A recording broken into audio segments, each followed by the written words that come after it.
Hey guys, and welcome back to a brand new video and yet another episode of my Apex Online Racing League journey here on the F1 2018 game. As always, we are here for the F3 PC split, which is the third category out of many categories. I think from F1 all the way down to F10 or F11, maybe even not F12. So I'm in the third category, not too shabby, and that's where we've been punching pretty much this season. And I did upload the previous races. If you have missed any of them, there's a playlist link down below in the description, and there's also a link to the last race at Paul Ricard, which was very interesting, in the top right hand corner of your screen. But today we are here for round 9 for the Austrian Grand Prix. Now it's a very simple track in the sense that there's only 10 corners and every single one of them has to be perfect so you don't make any mistakes. With that in mind, you know, Austria for me is a track that I do enjoy, especially when you've got a good setup, the car flows well, you can have a lot of fun, and generally there's a lot of potential to have a really good race weekend. So yeah, all in all, I'm looking forward to it, and if you guys are, then drop a like straight off the bat and let's get straight into qualifying.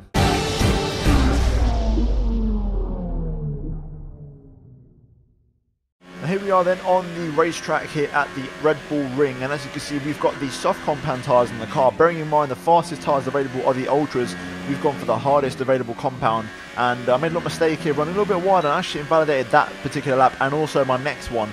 I still decided to stay out and go for basically 2 time laps to see what the pace was like on this tyre and just to generally see if I was comfortable or not. I didn't do a hell of a lot of practice for this, and I'd be lying if I said I didn't do any at all. I mean, I literally did like a lap, but I wanted to get basically my practice in during the session on these tyres. So I basically wanted to get a good feel for the car, put a little bit of fuel in and got a feel for the racetrack. And to be fair, I was quite happy. The setup was decent. I always go well around the circuit in career mode, and I kind of know that I've got a good pace around this circuit. So I kind of had that little ace up my sleeve as a question of just trying to find my confidence and feeling just comfortable around the circuit. Now, we've done those 2 laps on the softs. We now go out towards the end of the session on the middle of the 3 compounds, which is the super soft. We're not going to start the race on ultras. We're going to try and make it work on the super soft. So here we go, on board for a lap of the Red Bull Ring, straight up the hill.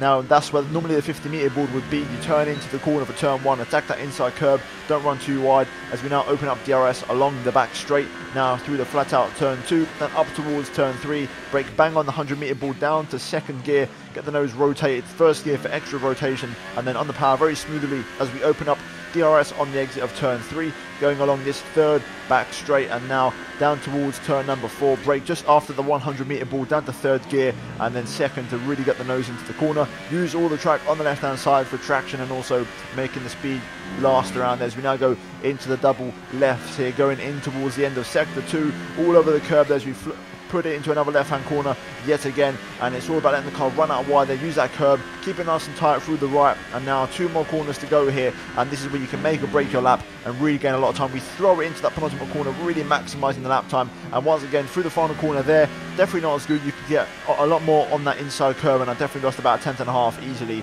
and that could have been a much better lap. But all in all, still P7, and I was at the time the highest of the super soft tyre runners, which is pretty damn good.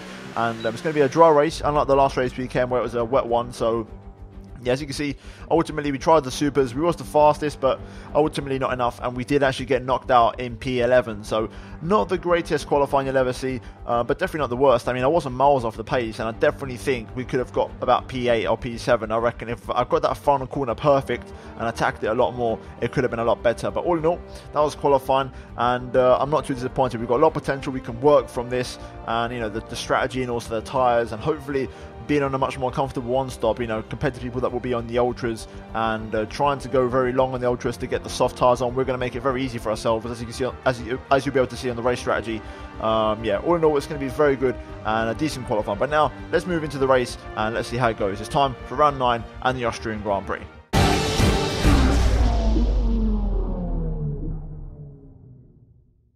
Right, here we are then on the racetrack, and it is race day here at Austria. And as you can see, there is a strategy that I was on about before, about the one stop being a pretty straightforward one, to be honest, with the super softs onto the softs. We shouldn't struggle too much with tyre wear. Having said that, we do seem to have a little bit more tyre wear than other people around us, especially I noticed that after the last race in Paul Ricard. But generally, we should be okay. Those who start on ultras, everyone basically in the top 10, they're going to have to go very long on that first stint, and that's going to give me a chance towards the second half of that first stint to really have a go at them and really come towards them. But nonetheless, there's a strategy noted down, and we're going to get straight into the action here at Austria for a 36 lap race in the countryside hills. Here we go. 5 red lights are coming on at the Red Bull Ring, and they are off and away we go. The car in front of me actually disconnected from the session, so we gain a free position off the line straight away into the top 10 as we've got a round drop, the championship leader on the inside line there in the Renault. We go around the outside of turn 1, leaving the space at all times, and we actually go around the outside of round drop, which is good, and we get ourselves into P9 now behind Skatey in the Ferrari, racing up towards turn 3 into the hairpin. I try to go aggressive, but then Skatey right at the last minute weaves right in front of me and I have to get out of it. A little bit scruffy, and the car's off on the left hand side there, but we do gain a handful of positions and we jump up into 7th place, which is absolutely fantastic. And we're getting a lovely slipstream here for Adidas tracksuit. Corny on the left hand side there in the Mercedes. We try to go down the inside, always leaving the space, and unfortunately we couldn't make anything happen, but still P7, and we've gained 4 places already on this lap from P11 that we started on the grid, and it's generally a great start here as we try to go down the inside of Adidas tracksuit. He runs a little bit wide through there, but we can't just get the alongside, and the Sauber driver just about manages to stay in front. We've got Lasser behind in the Haas, and he started on the front row as well, so he's had a poor start in the Haas there, but so far so good. Lap 1 in the books, and it's generally been a pretty damn good race start here at Austria. To say we're on the slower tyre, I think that was pretty good, and also we kept the front wing in one piece, which is exactly what you want around the circuit,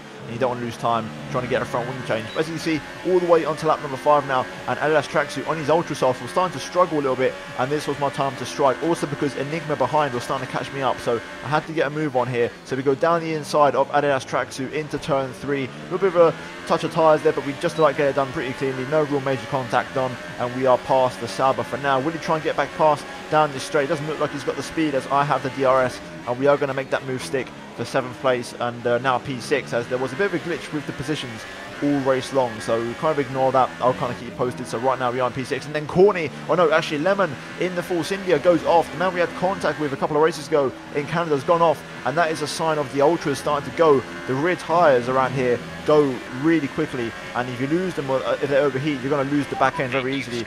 More cars in the pit lane there as we jump up into P4 though, and we're starting to really make some progress now on these super softs. Some of those guys going for 2 stoppers because they can't make the 1-stop work, and right now we've come right into the mix here in this strategy. But now Enigma in the Ferrari, he's got better pace than me on the same tyres, and he started behind me, so here he goes to the outside towards turn 3. We're going to try and hold the inside line, locking up both front tyres. Enigma tries to straighten up the car a little bit earlier, but we do pick up the traction, and crucially we pick up the DRS, which is going to give me the chance to stay in front of the Ferrari man going down towards turn number 4, which is exactly what I wanted, as Corny locks up there in the Mercedes. But all in all, a crazy couple of laps, but we're now all the way up into P4 in this race on the 1-stop strategy, and we managed to stay ahead of Enigma as we now go towards the 2nd sector. And now Corny's gone off in the Mercedes. He spun it again, just like Lehmann did a couple laps ago, and it's literally a carbon copy pretty much. And again, signs that the rear tyres are starting to fade on those on the ultra softs, and you know, it's a very, very prominent sign. You can see now Ian Bastian and also Collis in the pit lane as we now jump up into the lead of the race on lap number 13. The ultra softs not giving any more performance as we lose the back end out of turn 1, losing the rear tyres like I mentioned. They really suffer around here, and even on the super softs he was in the back foot. And now Enigma is all over the back of me. Also IE Pony as well, the man in the Williams, started the race on the soft compound tyres, the slowest available compound, and both myself and Enigma run deep into turn 3, and IE Pony gets the pair of us with a switchback move. And to be fair, there's no way we're going to be able to fight him. His tyres are way better than ours, especially because the softs are going to be able to go a lot more laps than these, and generally there wasn't much more we could do. Onto lap 14, you can see IE Pony there getting pretty close to a lap car, and behind there's a yellow flag because actually Enigma in the Ferrari actually spun off at the exact same place as Corny and Lehmann did in the Ferrari. So the 3rd spinner of the day suffering with rear tyres, and lap 16 was as far as I could go on these before I was maybe struggling to, you know, I might be prone to a spin myself. So we come into the pit lane for our first stop, but we speed by a mile. I did not even like watch my speed. I sped, but it wasn't even close basically, and we absolutely ruined it because up until this point we had no on-track penalties for corner cutting or extending, yet I threw it away by picking up a pointless 5-second penalty for speeding into the pit lane, which is really unfortunate. However, as you can see, onto the fresh soft compound tyres, we've managed to make our strategy work, and we rejoin in a net P5, which is absolutely fantastic, and making great progress here with the strategy and the overall pace of the cars. We're now going to lap 19 behind Lasser here in the Haas on the fresh soft compound tyres. towards turn 3. It's a fairly comprehensive move down the inside, little look up on the front right, but we avoid Lasser trying to go around the outside, and we pick up the DRS as well in the process, and we make that move stick. First time of asking for P4. So all in all, not too bad as we move on towards lap 20, and IE Pony is actually coming to the pit lane now, because obviously he started on the softs, so we actually managed to undercut him and get quite a bit of an undercut on him, to be fair, around 5 seconds or so, which was pretty good, and it's actually equating to my penalty. And IE Pony is actually going to be behind, I think it was Lasser, but then eventually he started to get going on those super softs, and his pace was pretty damn good. As we now go towards turn 3, I was listening to the radio and I got distracted, locked up, got pretty much all scruffy under braking, and that allowed IE Pony a chance to get alongside me here, racing down the back straight down towards turn number 4. The Williams man going to the inside, down the inside on the brakes, side by side here, but IE Pony just has the grip and the traction and the fresh super softs and makes the move stick for P3 and a podium position in this race. I try to go back down the inside, but ultimately no way past, and we've actually given away that position for free, even though I will admit IE Pony would have probably got me anyway, because his pace was absolutely ridiculous. But as you can see now, skipping all the way onto lap 36, and that was all she wrote for Austria, and generally a great race. Collis wins ahead of Ian Bastien, and also IE Pony picking up the final podium place, and we come home for a solid P4 after starting from P11 on the grid, and I will take that, and that is a great race for us here in Austria. No complaints considering all the issues we had, and I'm pretty damn happy with that one. And finally, looking at the final race results, you can see Collis wins the Austrian Grand Prix ahead of Ian Bastien and IE Pony. Williams there picking up a double podium as we come home in P4, just outside of the podium positions. You can see the penalties there, and I was quite happy. I was one of only 2 drivers, along with Ramdrop, the championship leader, to not pick up a penalty for track extending or corner cutting, which I'm quite happy about. And it was kind of one of my objectives, because that way I wouldn't have been set back in terms of track position. Then we've got Hazard, one of the new guys in the league, in the Mercedes P5, and then Enigma, who was actually rushing me earlier on in the race before he spun his car in P6 in the Ferrari. Then Corny, Lasser, Ramdrop, the championship leader P9, and JSR, his teammate, rounds off the top 10 with Adidas Tracksuit missing out, along with AOR, Assassin, Lehman and Skatey. So all in all, a pretty decent race. Very, very happy with the points scored. And what that means for the Drivers' Championship is that we are now all the way up to P4. Now, it has to be said, we are a long way away, and things are very close behind me. Literally, I'm on 55 points, and then literally you can go all the way down to Corny on 42 points down in P10,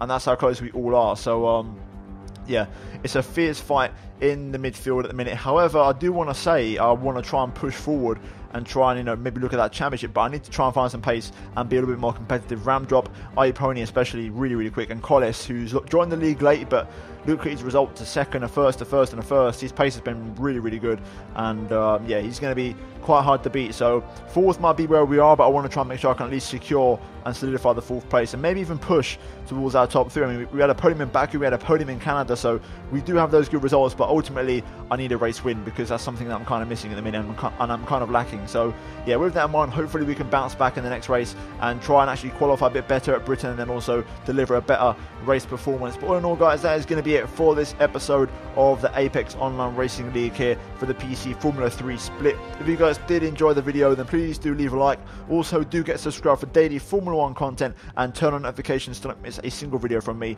And finally, check out these 2 videos on your screen if you have missed them. But other than that, guys, thank you for watching. I'll see you in my next video very soon. But until then, it's goodbye from me.